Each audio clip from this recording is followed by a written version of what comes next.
pera si Chavez? Do you think may magko-cover ng press conference niya? Diba? Nakikita niyo ba na mahal ni Chavez ang taong bayan? Baka taing bayan, yun ang mahal niya. Diba? Ganun na kasimple yun. Ako, ordinaryong tao ako. Kung nakikita ko nga para sa bayan ang ginagawa ninyo, susuportahan ko kayo. Pero ang tanong dito, from the very beginning, you are trying to destroy the presidency of the president. Paano nyo kami papaniwalain? Dahil may political motives kayo. You want to show the Filipino people na maraming corrupt sa gobyerno. Okay, so be it. Mag-agree tayo doon. Daming corruption. Because no other than the president discovered it. But you are going too far by simply calling the resignation of the president, calling the president to step down in favor of Sara Duterte, who did nothing at all. Klase man. Diba? Very simple lang. You want, walang problema. Magsalita kayo about sa corruption. Suportahan namin kayo kasi si Pangulong Bongbong Marcos nagsalita na nga about corruption. Tumahimik kayong mga bilatinamo kayo panahon na hindi nagsalita ang presidente. You waited for a moment that the president expose, then magsasakay kayong mga demonyo kayo. Diba? Yan ang problema sa inyo eh. Tapos kami ngayon ang may kasalanan kung hindi namin kayo susuportahan. Kami na ngayon ang bulag, kami na ngayon ang bingi sa katotohanan. Kayo nga marami nga kayong pera. Wala nga kayong may napaniwala na mga tao. Marami pa nga nanonood sa amin ng mga vlog namin. Nagpa-press con si Chavez, bilyonaryo pa. 5, 3, 4, 10 lang ang mga nanonood sa live streaming.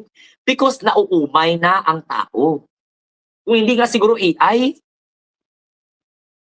Now ngayon napansin ninyo, nagtrabaho na si Singson. Walang epekto. Ang Pangulo, habang nagayaw-yaw si Chavez, ay nag-assign ang Pangulo ng pondo para sa taong bayan. Ini-emphasize ng Pangulo na bantayan ang bawat sentimo na hindi mahatulad sa 2025 budget.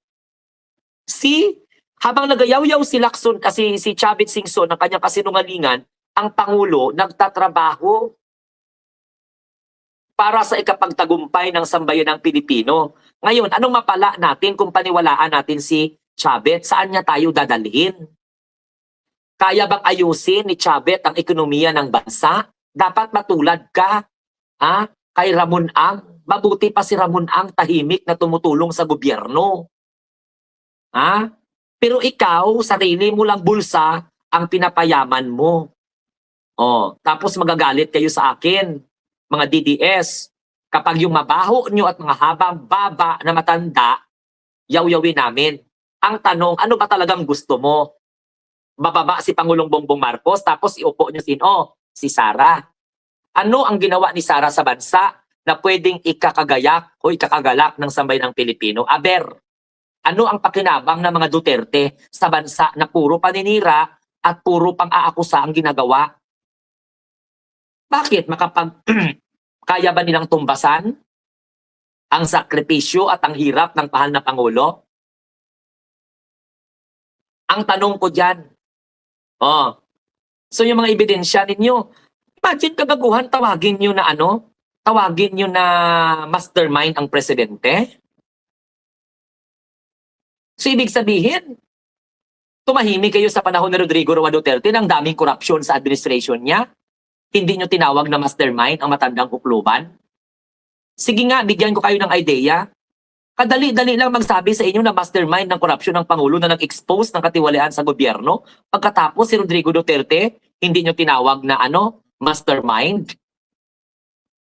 Ano yun? Kalokohan? Kayo talaga Diyos ko, Santissima Trinidad, nagrarally kayo, walang napuntahan.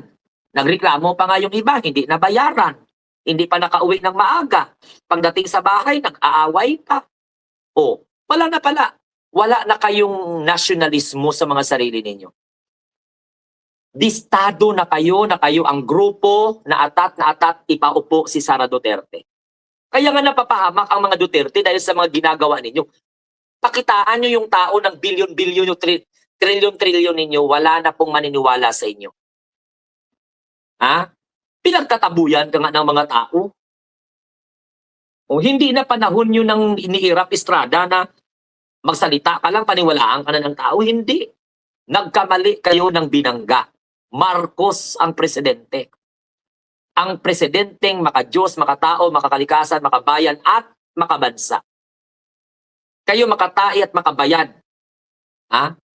Kaya mabaho kayo mag-isip. Mukhang tubol kayo. Oh, kayo na mga Duterte Dihad supporters, dapat nga sana yung kapakanan ng bansa ang iisipin ninyo. Oh. Nilalabanan nyo ang korupsyon pagkatapos tahimik kayo sa kung anong ginawa ni Sara Duterte sa pondo niya. May karapatan siya na maggasto na hindi pwedeng tanungin. Tapos mag-aakusa kayo sa nagasto. Yung mga abnormal kayo. Next time, ayusin nyo ang set ninyo. Tingnan mo, nag-ingay sila.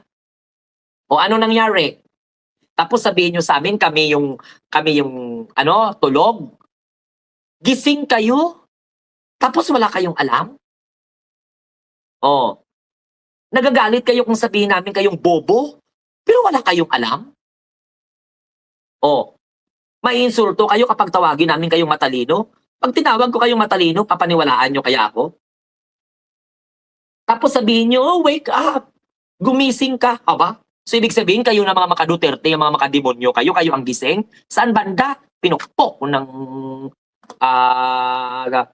ng ulo nyo ng power bank na hindi gumagana.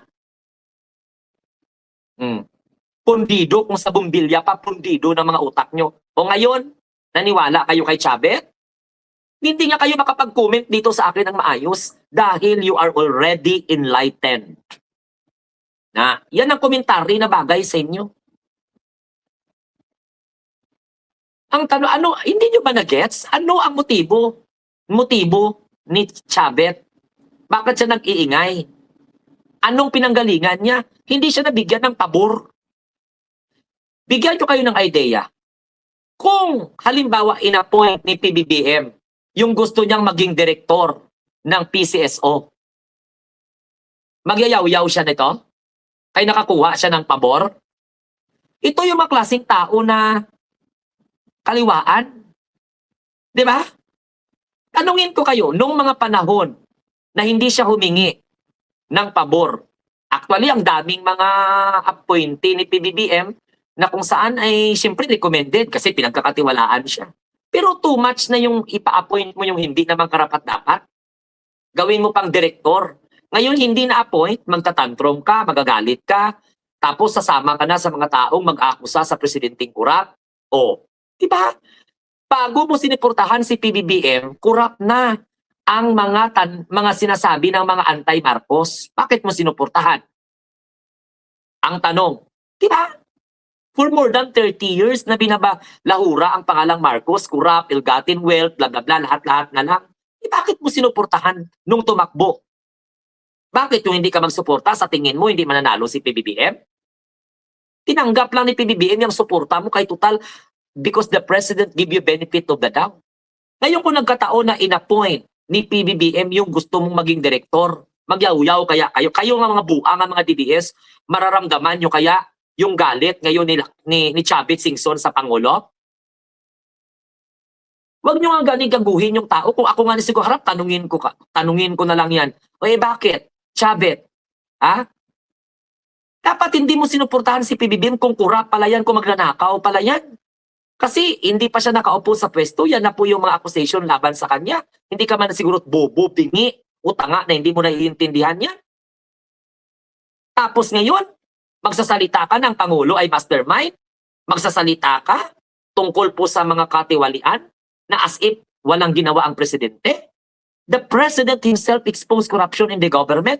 Nadamay ang Duterte administration, which is dapat man lang talaga. Tapos ngayon, manghihikayat kayo sa tao na patalsikin ng presidente? Nasaan ang nasyonalismo dyan? Anong makuha ng sabi ng Pilipino? Buang. Dapat sisihin si Sara Duterte yung daw tanga man na Huwag niyo kong diktahan dito na hindi ko sisihin si Sara. I have my rights na sisihin siya. Kay binuto ko siya, pero nagpakabuang at nagpakabobo siya. Kaya huwag niyo kong diktahan dito. Kaya unang-una, kahit talungkatin sa Comelec, binuto ko yan.